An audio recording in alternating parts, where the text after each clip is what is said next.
Hello, everyone. Today I'll be discussing my undergraduate research project, which is about medical imaging with near-infrared waves. And I'm doing this project in conjunction with Dr. Rajesh Menon of the Electrical and Computer Engineering Department here at the University of Utah. Before I delve deeper into the presentation itself, let me just go through quickly what I'm going to be talking about in this presentation. So I'll just go over a quick background of my study, the current progress being made with my project, as well as what the current state of the image segmentation software is at this point. I'll also be showing some results, and I'll be giving a brief demonstration of the Finder device itself. After that, I'll just go over quickly what the conclusions of this project has been. So for a quick background, the main goal of this study or this project is to be able to construct a near-infrared vein finder. The reason being, the vein finders currently out in the market right now are very complicated. They're intricate and quite honestly, way more expensive than they should be. They also lack compatibility with other medical devices, meaning they're mainly just engineered and geared towards a specific task and don't have a very wide range of capabilities. So near-infrared technology, it's a type of wavelength which is in the 800 nanometer to 2500 nanometer wavelength range, and microcontrollers can be a vital part of this project as well, instead of specifically engineering circuitry to do this job for us. So some technical information. So like I said, we were going to be making use of microcontrollers. In this case, we're going to be using a Raspberry Pi. If we use our image segmentation software based on Python, we can make it a lot more accessible to a lot more people. It'll drive down the costs. And yeah, it allows for different layers of flexibility as well and detail through image segmentation. And the ideal spectral window for near infrared vein finding would be 700 nanometers to 900 nanometers. So for the current progress of this project, we were able to use a Raspberry Pi 2 microcontroller and a near infrared LED array, along with a NOIR or near infrared sensor as well to go along with that. So that's kind of the bare minimum that we need in order to realize our goals of being able to use image segmentation as a means of vein finding as well. So the LED array utilizes a 850 nanometer wavelength, so that lies in between the spectral window that we need for vein finding, and a 36,800 milliamp hour battery was also used to power the entire device.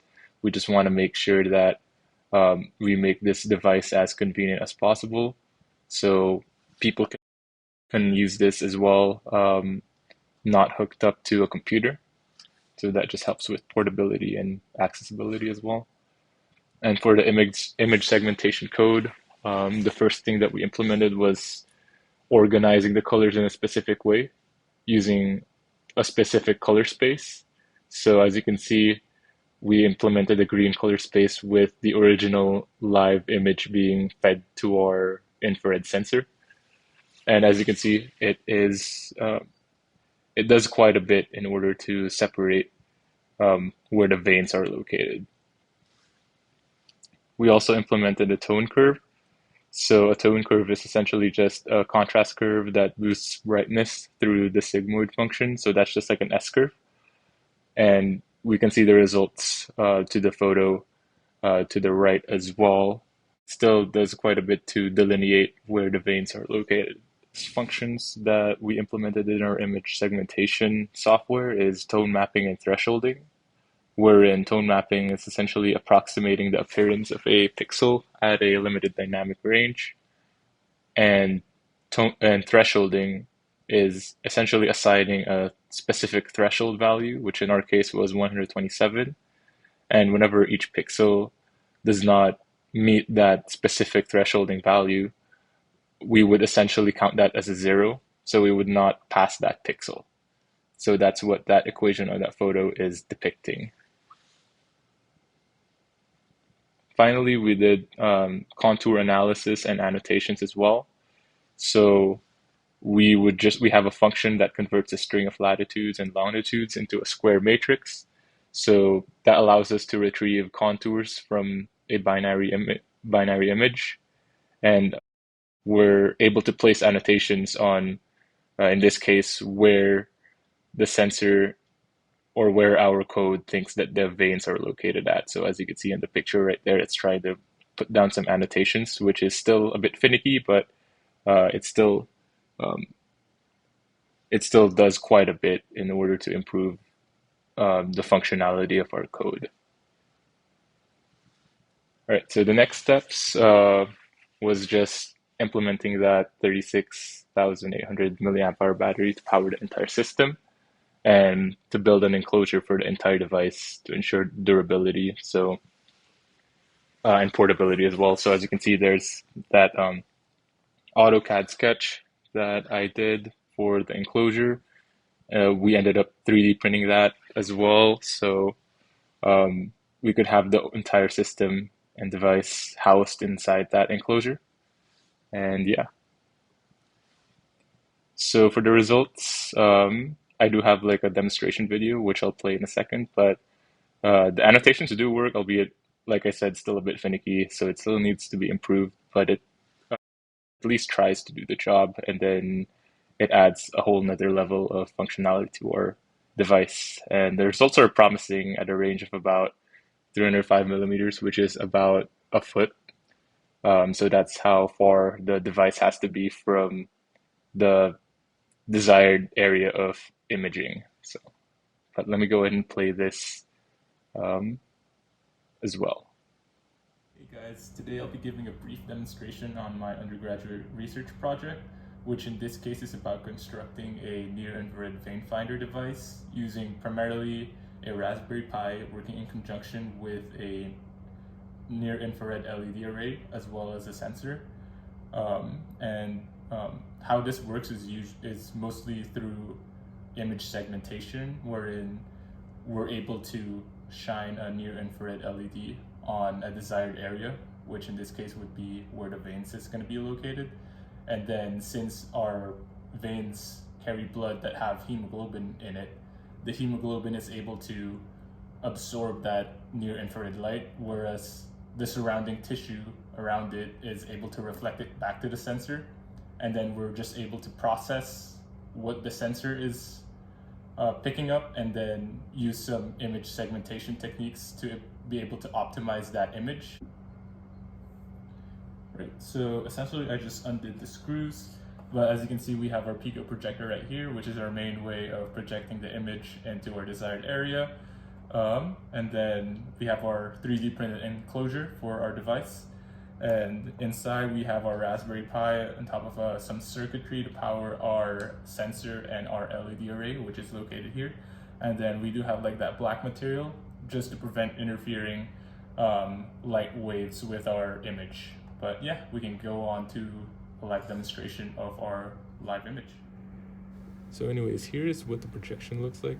As you can see, there's the projector right there, and that red LED symbolizes that the Raspberry Pi is on. So the infrared light was just turned on right now to its maximum power.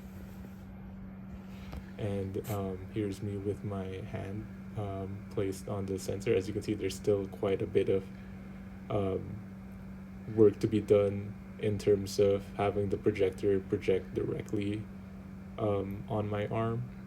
But that is something that a bit of software tweaking could do as well. But as you can see, it's trying to put some annotations on where it thinks the veins are located at, but yeah. All right, so in conclusion, near-infrared technologies can be used as a means of accurate imaging.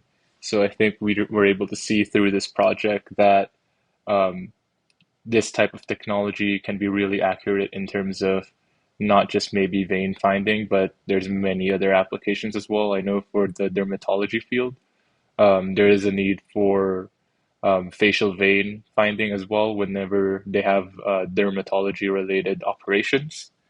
It could also be used for some of our arteries and veins, which um, reside deeper within our bodies, such as the ones connecting to our brain as well. And yeah, an emphasis on software-based image segmentation can also help bring the costs down. So, as I said before, it's moving away from that intricately engineered medical imaging devices, which are geared towards just one application, and focusing more on a software-based solution essentially could help um, universally bring down costs of medical imaging devices. Also, advancing NIR research also has the potential of numerous applications outside of the medical field, such as in agriculture. I know for a fact that there is um,